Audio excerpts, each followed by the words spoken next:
Well, Katie, as you mentioned, it is now officially fall. And as you get ready for your next grocery trip, you might want to keep in mind what produce is actually in season. So here to talk a little bit more about that is CSU Horticulture Specialist Lisa Mason, here to answer all of my questions, which I've been peppering you with already. So thank you for that. Oh, thank you for having me today. We're so excited. This is a lifesaver right here. Let's start with what's actually in season right now. Yes, well, in terms of fruits, apples and pears are among my favorite that are in season right now.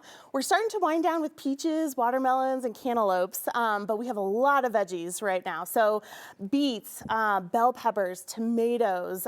Some of my favorites are squash, pumpkins, the ornamental gourds, corn, garlic, all kinds of things are in season right now. I was about to say a lot. This almost seems like this may be one of the best seasons for growers. Absolutely, absolutely. I love it. Okay, how can people check what's actually in season on their own if they have all these questions out there? Yeah, well, one of my favorite resources is actually the Colorado Department of Agriculture has a produce calendar, and it's real easy to look at to see what's in season. You can also reach out to your local county extension office for gardening and produce questions and when to harvest and that kind of thing. Let me ask you, does that vary year by year? Because obviously the weather can do some crazy things sometimes. Yeah, you know, frost dates, you know, in the spring and in the fall, hail throughout the season. There are a lot of factors that can impact. Right. But generally, we follow the same growing calendar. Okay, you were just making me hungry by listing everything that's in season right now. What are some of the benefits to buying things that are in season as opposed to when they're out of season? There's a lot of benefits. First of all, flavor. Like, think about apples right now. They are sweeter and juicier than any other time of the year.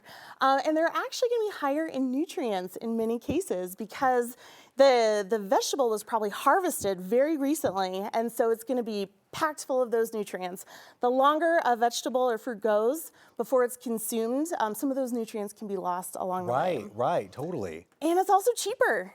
Because yes, that's the big point. Yes, so it's a good way to save money on produce right now, and that's true for buying produce locally too, not just in season, but locally can be a lot cheaper, and you're going to maximize flavor and nutrients and that kind of thing. Now let me ask, because obviously during the summer we have so many farmers markets that people can go and they can grab that. You know, as we enter the fall and the winter, we see less and less of those. Where can people go though if they want to kind of support local and get that local produce? So there's a few different resources. A lot of farmers markets are still open, so if they're still open, please visit your local farmers market. If you're going to the grocery store, look for that Colorado Proud sticker, because that means the produce was grown locally or in the state of Colorado.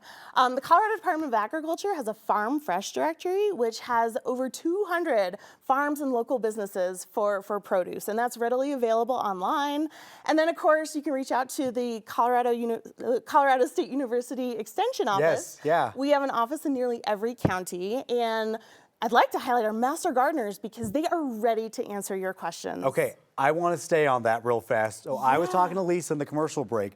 I really want to get more into this, and I'm not good. I have two brown thumbs, literally and metaphorically, and I would like to figure this out. You were saying we can call, ask any question we have, or in some cases there are demonstration gardens. There are demonstration gardens around Colorado.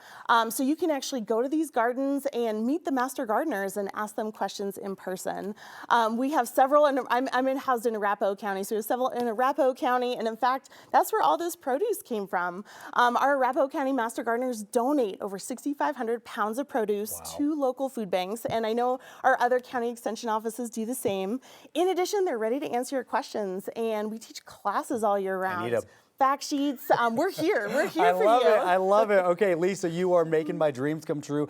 I appreciate it. For anybody who wants to get more information about this, is there an easy website they can visit? Yes, it's extension.colostate.edu, or if it's easier, type it in a web browser, CSU Extension, and you can click on your local county office and let us know how we can help. Amazing. Lisa, thank you so much for coming in. Thank you for having me. This is great. We appreciate it.